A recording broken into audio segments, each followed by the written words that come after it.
and welcome to HiveState Bakugan. Today we're going to be talking about the Darkus faction and how it functions.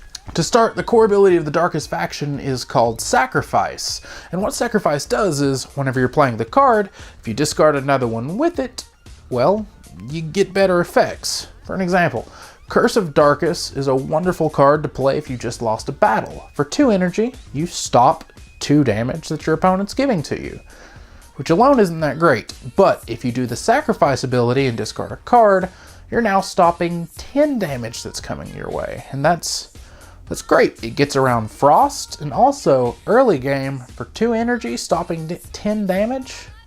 That's no small feat. Another really good Sacrifice card is Night Lightning. Now, this card alone is not great. For 4 energy, you get to draw a card. However, its Sacrifice ability lets you discard a card to increase the damage you're dealing by 3.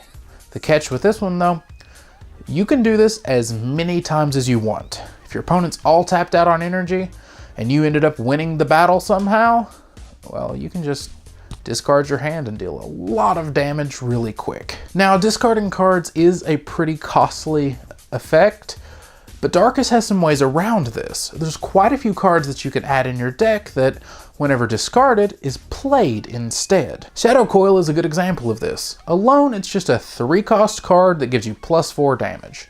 Not too great. However, if you discard it, you can play the card for free.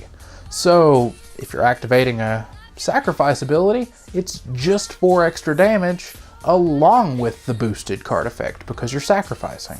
China Riot's another great example. This hero just gives all of your Bakugan +1 damage throughout the rest of the game unless she's removed.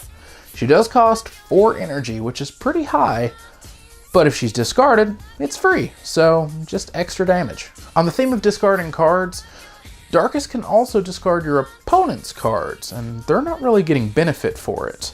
You're just really whittling away your opponent's options, and in most games, giving your opponents less things that they can do, well, that's always good for you. I do believe that about covers the Darkus faction. If you want to see any of the other faction videos, and it's after January 2019, there will be a playlist with all of them collected together. Otherwise, make sure to subscribe and ring that bell because, well, there'll be another one coming up very soon. So, until next time, whether you do or whether you don't, you'll see me when you see me.